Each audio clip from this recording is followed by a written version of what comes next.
একবার ভাবুন তো, এই পৃথিবীতে আসার আগে, আপনার জন্মের আগে, এমনকি আপনার বাবা মা বা তাদের বাবা মায়ের জন্মের লক্ষ কোটি বছর আগে আপনি কোথায় ছিলেন? আপনি ছিলেন, কিন্তু আপনার কোনো শরীর ছিল না, কোনো নাম ছিল না, কোনো পরিচয় ছিল না। আপনি ছিলেন এক আলোর কণা, একটি রূহ, এমন এক জগতে যাকে বলা হয় আলামুল আরওয়াহ বা রূহের জগৎ। আর সেই জগতেই আল্লাহ সকল রূহকে একত্রিত করে তাদের কাছ থেকে একটি ঐতিহাসিক প্রতিশ্রুতি নিয়েছিলেন। কি ছিল সেই প্রতিশ্রুতি? আর কেনই বা সেই একটি দিনের স্মৃতি আমাদের আজ আর মনে নেই? আসুন আজ আমরা মানব ইতিহাসেরও আগের ইতিহাসে ফিরে যাই। আজ আমরা আমাদের নিজেদের অস্তিত্বের সেই প্রথম অধ্যায়ের কথা জানব, যা আমাদের এই পৃথিবীর জীবনের ভিত্তি স্থাপন করেছিল। এটি হলো সেই রূহের জগতের পূর্ণাঙ্গ কাহিনী। এই বিশাল মহাবিশ্ব, এই আকাশ, জমিন, ফেরেশতা, সব কিছু সৃষ্টির বহু বহু কাল পরে আল্লাহ মানব জাতিকে সৃষ্টি করার ইচ্ছা করলেন। কিন্তু তিনি প্রথমে আমাদের শরীর তৈরি করেননি, তিনি প্রথমে তৈরি করেছিলেন আমাদের রূহ বা আত্মাকে। হাদিসে এসছে, আল্লাহ তাআলা হযরত আদম আলাইহিস সালামের পৃষ্ঠদেশ থেকে তার সকল সন্তানদের রূহকে, অর্থাৎ পৃথিবীর শুরু থেকে শেষ পর্যন্ত যত মানুষ আসবে তাদের প্রত্যেকটি রূহকে ছোট ছোট আলোর কণার মতো করে বের করে আনেন। একবার কল্পনা করুন সেই দৃশ্যটি। কোটি কোটি বিলিয়ন বিলিয়ন রূহ আল্লাহর আরশের সামনে একত্রিত হয়েছে। সেখানে ছিলাম আমি, ছিলেন আপনি, ছিলেন আমাদের পূর্বপুরুষেরা এবং আমাদের ভবিষ্যৎ প্রজন্ম। সবাই। সেই জগৎটি কেমন ছিল তা মানুষের পক্ষে পুরোপুরি কল্পনা করা সম্ভব নয়। সেখানে কোনো সময় ছিল না, কোনো স্থান ছিল না, ছিল শুধু আল্লাহর নূর আর তার অগণিত সৃষ্টি, রূহেরা। সেই রূহের জগতে আল্লাহ সকল রূহকে তার সামনে একত্রিত করলেন। তিনি তাদের কোনো শরীর দেননি, কিন্তু তাদের দিয়েছিলেন অনুভূতি, জ্ঞান এবং কথা বলার ক্ষমতা। এরপর তিনি তার সকল সৃষ্টিকে তার নিজের পরিচয় করিয়ে দেওয়ার জন্য ইতিহাসের সেই প্রথম এবং সবচেয়ে গুরুত্বপূর্ণ প্রশ্নটি করলেন। পবিত্র কোরআনের সূরা আরাফে আল্লাহ বলেন, তিনি সকল রূহকে জিজ্ঞেস করেছিলেন, আলাস্তু বিরব্বিকুম, অর্থাৎ আমি কি তোমাদের রব নই? এই একটি প্রশ্নের ওজন ছিল মহাবিশ্বের সব কিছুর চেয়েও ভারী। এই একটি প্রশ্নের উত্তরের উপরই নির্ভর করছিল আমাদের অস্তিত্বের মূল ভিত্তি। সেই দিন কোটি কোটি রূহ কোনো রকম দ্বিধা ছাড়াই এক বাক্যে এক সুরে চিৎকার করে উত্তর দিয়েছিল, বালা শাহিদনা, অর্থাৎ হ্যাঁ, অবশ্যই আমরা সাক্ষ্য দিচ্ছি যে আপনিই আমাদের রব। এটাই ছিল সেই ইয়াউমুল মিসাক বা প্রতিশ্রুতির দিন। এটাই ছিল সেই চুক্তি যা আমরা প্রত্যেকেই এই পৃথিবীতে আসার আগে আমাদের রবের সাথে করেছিলাম। আমরা সেদিন স্বীকার করে নিয়েছিলাম যে আল্লাহই আমাদের একমাত্র স্রষ্টা, একমাত্র পালনকর্তা এবং একমাত্র উপাস্য। আল্লাহ তখন ফেরেশতাদের বললেন, তোমরা সাক্ষী থাকো, যাতে কিয়ামতের দিন কোনো মানুষ বলতে না পারে যে আমরা তো এই বিষয়ে কিছুই জানতাম না, অথবা আমাদের বাপদাদারা শিরক করত, আমরা তো শুধু তাদেরই অনুসরণ করেছি। এখন প্রশ্ন আসতে পারে, যদি আমরা সত্যিই এমন একটি মহান প্রতিশ্রুতি দিয়েই থাকি, তাহলে আজ কেন আমাদের সেই দিনের কথা মনে নেই? এর উত্তর হলো, আল্লাহ তার অসীম প্রজ্ঞায় আমাদের এই পৃথিবীর জীবনের পরীক্ষার জন্য সেই স্মৃতিকে আমাদের মন থেকে মুছে দিয়েছেন। যদি আমাদের সেই দিনের কথা পুরোপুরি মনে থাকতো, তাহলে তো এই দুনিয়ার পরীক্ষা আর পরীক্ষাই থাকতো না।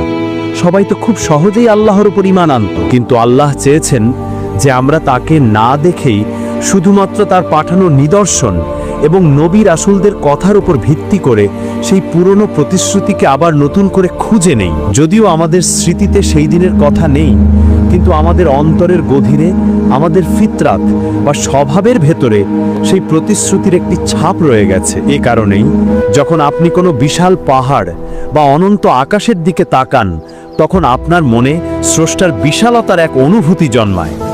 এ কারণেই কোনো বিপদে পড়লে আমাদের মুখ থেকে অজান্তেই শব্দটা বেরিয়ে আসে, হে আল্লাহ। আমাদের ভেতরের এই অনুভূতিই হলো সেই হারিয়ে যাওয়া স্মৃতির প্রতিধ্বনি। এভাবেই রুহের জগতে আমাদের প্রথম পরীক্ষা শেষ হয়েছিল। আমরা সবাই সফলভাবে আল্লাহর প্রভুত্বের সাক্ষ্য দিয়েছিলাম। যখন রুহের জগতের সেই ঐতিহাসিক প্রতিশ্রুতির দিন শেষ হলো, তখন আল্লাহ তার অসীম জ্ঞান এবং কুদরতে সেই কোটি কোটি রুহকে দুটি প্রধান দলে ভাগ করলেন। হাদিসে এসছে, আল্লাহ এক মুঠিতে কিছু রূহ নিলেন এবং বললেন, এরা জান্নাতের জন্য এবং আমি কোনো পরোয়া করি না। এরপর তিনি আরেক মুঠিতে বাকি রূহগুলো নিলেন এবং বললেন, আর এরা জাহান্নামের জন্য এবং আমি কোনো পরোয়া করি না। এই কথা শুনে হয়তো আমাদের মনে প্রশ্ন আসতে পারে, তাহলে আমাদের দুনিয়ার পরীক্ষার আর কি অর্থ রইল? এর উত্তর হলো, আল্লাহ তার পূর্ব জ্ঞান বা ইলমে গাইব থেকে আগে থেকেই জানতেন যে কোন রূহ দুনিয়াতে গিয়ে তার হুকুম মানবে আর কোন রূহ মানবে না। তিনি কারো উপর জুলুম করেননি, বরং তিনি শুধু তার অসীম জ্ঞান থেকে চূড়ান্ত ফলাফলের একটি ঘোষণা দিয়েছিলেন। দুনিয়ার এই জীবন হলো সেই জ্ঞানেরই একটি বাস্তব প্রমাণ, যাতে কিয়ামতের দিন কেউ বলতে না পারে যে আমাকে তো পরীক্ষা করার সুযোগই দেওয়া হয়নি। এই বিভাজনের পর আল্লাহ প্রত্যেকটি রূহের জন্য তার তাকদীর বা ভাগ্য নির্ধারণ করে দিলেন। কলমকে আদেশ করা হলো লেখার জন্য। কলম জিজ্ঞেস করল, হে আমার রব, আমি কি লিখব? আল্লাহ বললেন, লেখো, কিয়ামত পর্যন্ত যা কিছু ঘটবে সব কিছু লিখে রাখো। সেই মুহূর্তে আল্লাহর হুকুমে কলম লাউহে মানফুজ নামক এক সংরক্ষিত ফলকে প্রত্যেকটি রূহের জীবনের পূর্ণাঙ্গ নকশা লিখে ফেলল।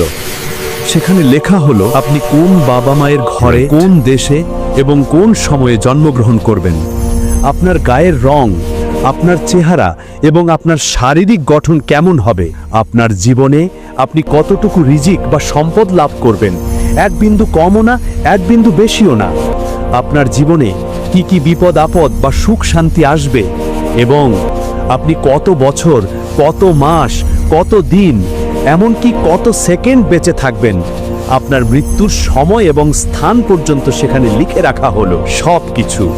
আপনার জীবনের এমন কোনো ছোট বা বড় ঘটনা নেই যা সেদিন লেখা হয়নি। তাকদীর লেখার পর সেই রূহগুলোকে আবার তাদের জগতে ফিরিয়ে দেওয়া হলো।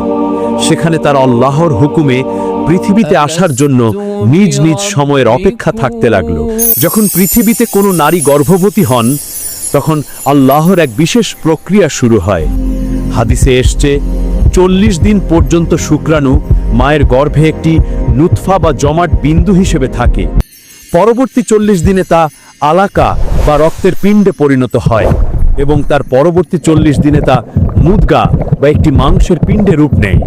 অর্থাৎ 120 দিন বা 4 মাস পর যখন সেই মাংসের পিণ্ডের মধ্যে একটি পূর্ণাঙ্গ মানব শিশুর আকৃতি তৈরি হয়ে যায়, তার হাত, পা, চোখ, কান, হৃৎপিণ্ড সবকিছু তৈরি হয়ে যায়, তখনই ঘটে সেই অলৌকিক ঘটনাটি।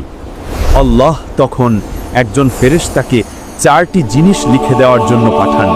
সেই ফেরেশতা মায়ের গর্ভের ভেতরে প্রবেশ করেন এবং সেই শিশুটির ভাগ্য লিখে দেন, তার রিজিক, তার হায়াত বা জীবনকাল, তার কাজকর্ম এবং তার চূড়ান্ত পরিণতি। সে সৌভাগ্যবান হবে নাকি দুর্ভাগা। সবকিছু লেখার পর আল্লাহ সেই রূহকে আদেশ করেন তার জন্য নির্ধারিত শরীরে প্রবেশ করার জন্য। রূহের জগৎ থেকে সেই ছোট্ট আলোর কণাটি মায়ের গর্ভের সেই ছোট্ট অন্ধকার কুঠুরিতে এসে তার রক্ত মাংসের শরীরে প্রবেশ করে। আর রূহ প্রবেশ করার সাথে সাথে সেই নিষ্প্রাণ মাংসপিণ্ডটি জীবন্ত হয়ে ওঠে। তার ছোট্ট হৃৎপিণ্ডটি ধুকধুক করতে শুরু করে, সে নড়াচড়া করতে শুরু করে। এভাবেই শুরু হয় আমাদের পৃথিবীতে প্রথম যাত্রা, মায়ের গর্ভে। যখন রূহটি মায়ের গর্ভে তার রক্ত মাংসের শরীরে প্রবেশ করে, তখন সে একটি নতুন জগতে প্রবেশ করে। এটি রূহের জগতের মতো বিশাল এবং মুক্ত নয়, আবার দুনিয়ার মতো কোলাহলপূর্ণও নয়। এটি একটি ছোট্ট, অন্ধকার কিন্তু অত্যন্ত নিরাপদ একটি জগৎ। সেই অন্ধকার কুঠরিতে রূহটি একাকী থাকে না, সে তার মায়ের অনুভূতির সাথে মিশে থাকে। মা যখন হাসে সেও প্রশান্তি লাভ করে, মা যখন কাঁদে সেও কষ্ট অনুভব করে। সে তার মায়ের হৃৎস্পন্দনের শব্দ শোনে, যা তার জন্য হয় পৃথিবীর প্রথম সঙ্গীত। সেখানে তার কোনো চিন্তা থাকে না, তার খাবারের জন্য কোনো পরিশ্রম করতে হয় না। মায়ের নারীর মাধ্যমে আল্লাহ সরাসরি তার কাছে রিজিক পৌঁছে দেন। এটি এমন এক জগৎ যেখানে সবকিছুই তার জন্য তৈরি করা হয়েছে। এভাবেই প্রায় 9 মাস ধরে সেই রুহটি তার নতুন শরীরকে নিয়ে বেড়ে উঠতে থাকে। অবশেষে যখন পৃথিবীতে আসার নির্ধারিত সময় চলে আসে, তখন শুরু হয় তার জীবনের সবচেয়ে বড় পরিবর্তন। জন্মের সেই কঠিন মুহূর্তে সে তার নিরাপদ এবং আরামদায়ক জগৎ ছেড়ে এক প্রচণ্ড চাপের মধ্য দিয়ে এই বিশাল এবং কোলাহলপূর্ণ পৃথিবীতে বেরিয়ে আসে। হাদিসে এসেছে, প্রত্যেক মানব শিশু জন্মের সময় চিৎকার করে কাঁদে, কারণ শয়তান তাকে স্পর্শ করে এবং তাকে আল্লাহর পথ থেকে দূরে সরিয়ে দেওয়ার জন্য তার প্রথম চেষ্টাটি করে। একমাত্র হজরত ঈসা আলাইহিসসালাম এবং তার মা হজরত মরিয়ম আলাইহাসসালাম ছিলেন এর ব্যতিক্রম। জন্মের পর সে যখন প্রথমবার এই বিশাল পৃথিবীর আলো বাতাস আর মানুষের দেখা পায়, তখন তার ছোট্ট মন হয়তো ভয় পেয়ে যায়। সব কিছুই তার কাছে নতুন, সব কিছুই অচেনা। পৃথিবীতে আসার পর আল্লাহ তার অসীম প্রজ্ঞায় সে রুহের উপর বিস্মরণের একটি পর্দা ফেলে দেন। রুহের জগতের সেই মহান প্রতিশ্রুতির কথা, আল্লাহর সাথে করা সেই চুক্তির কথা তার আর কিছুই মনে থাকে না। সে ভুলে যায় যে সে একদিন আল্লাহর সামনে দাঁড়িয়ে বলেছিল, হ্যাঁ, আপনি আমার রব। আর এই ভুলে যাওয়াটাই হলো দুনিয়ার এই পরীক্ষার মূল ভিত্তি। শিশু অবস্থায় তার অন্তর থাকে একদম পরিষ্কার, পবিত্র এবং নিষ্পাপ। সে তার ফিতরাত বা স্বভাব অনুযায়ী এক অদ্বিতীয় স্রষ্টার অস্তিত্বকে অনুভব করতে পারে। এই কারণেই শিশুরা প্রকৃতির সৌন্দর্য দেখে অবাক হয়, আকাশের দিকে তাকিয়ে হাসে। কিন্তু সে যখন ধীরে ধীরে বড় হতে থাকে, তখন দুনিয়ার মোহ, তার চারপাশের পরিবেশ এবং তার চিরশত্রু শয়তানের কুমন্ত্রণা তাকে সেই পুরনো প্রতিশ্রুতি কথা থেকে আরো দূরে সরিয়ে নিয়ে যেতে থাকে। কেউ হয়তো ধন সম্পদের মোহে পড়ে তার রবকে ভুলে যায়, কেউ হয়তো ক্ষমতার অহংকারে অন্ধ হয়ে যায়, আবার কেউ হয়তো বাপদাদার ভুল রীতিনীতিকে আঁকড়ে ধরে শিরিক আর কুফরের অন্ধকারে ডুবে যায়। এভাবেই যে রুহুটি একদিন আল্লাহর সামনে তার প্রভুত্বের সাক্ষ্য দিয়েছিল, সেই এই দুনিয়াতে এসে তার নিজ স্রষ্টাকে অস্বীকার করতে শুরু করে। কিন্তু আল্লাহ পরম দয়ালু, তিনি তার বান্দাকে এভাবে হারিয়ে যেতে দেন না। তিনি মানুষকে তার সেই পুরনো প্রতিশ্রুতির কথা স্মরণ করিয়ে দেওয়ার জন্য যুগে যুগে ব্যবস্থা করেছেন। তিনি আমাদের চারপাশে এমন সব নিদর্শন ছড়িয়ে দিয়েছেন যা একজন চিন্তাশীল মানুষকে তার স্রষ্টার কথা মনে করিয়ে দেয়। এই বিশাল আকাশ, এই সূর্য চন্দ্র, এই পাহাড় পর্বত, এই সাগর মহাসাগর, সবকিছুই এক মহান কারিগরের অস্তিত্বের সাক্ষ্য দেয়। যখন মানুষ পথভ্রষ্ট হয়ে যায়, তখন আল্লাহ তাদের মধ্য থেকেই নবী ও রাসূলদের পাঠান। তারা এসে মানুষকে আবার সে এক আল্লাহর পথে আহ্বান করেন। তারা মনে করিয়ে দেন, হে মানুষ, তোমরা তো তোমাদের রবের সাথে একটি চুক্তি করে এসেছিলে, তোমরা সেই চুক্তির কথা ভুলে যেও না। আল্লাহ নবী রাসূলদের উপর আসমানি কিতাব নাজিল করেন, যেমন তাওরাত, জাবুর, ইনজিল এবং সর্বশেষে পবিত্র কুরআন। এই কুরআন হলো সেই প্রতিশ্রুতির এক জীবন্ত দলিল, যা আমাদের বারবার স্মরণ করিয়ে দেয় আমাদের আসল পরিচয় কি এবং আমাদের চূড়ান্ত গন্তব্য কোথায়। এভাবেই আল্লাহ আমাদের ভুলে যাওয়ার পরেও বারবার আমাদের স্মরণ করিয়ে দেওয়ার সুযোগ করে দেন। রুহের জগতের এই পূর্ণাঙ্গ কাহিনী আমাদের এটাই শিক্ষা দেয় যে আমাদের এই দুনিয়ার জীবন আর কিছুই নয়। রুহের জগতে আমাদের রবের সাথে করা সেই প্রথম প্রতিশ্রুতিকে প্রমাণ করার একটি পরীক্ষা ক্ষেত্র মাত্র। আমরা সেই প্রতিশ্রুতির কথা ভুলে গেছি, কিন্তু আল্লাহ ভোলেননি। তিনি আমাদের পরীক্ষা করার জন্য আমাদের এই দুনিয়াতে পাঠিয়েছেন এবং আমাদের পথ দেখানোর জন্য পাঠিয়েছেন কুরআন ও রাসূল। এখন সিদ্ধান্ত আমাদের। আমরা কি আমাদের সেই প্রথম এবং শেষ পরীক্ষার জন্য নিজেকে প্রস্তুত করব, নাকি দুনিয়ার মোহে পড়ে আমাদের সেই আসল পরিচয়কেই ভুলে যাব?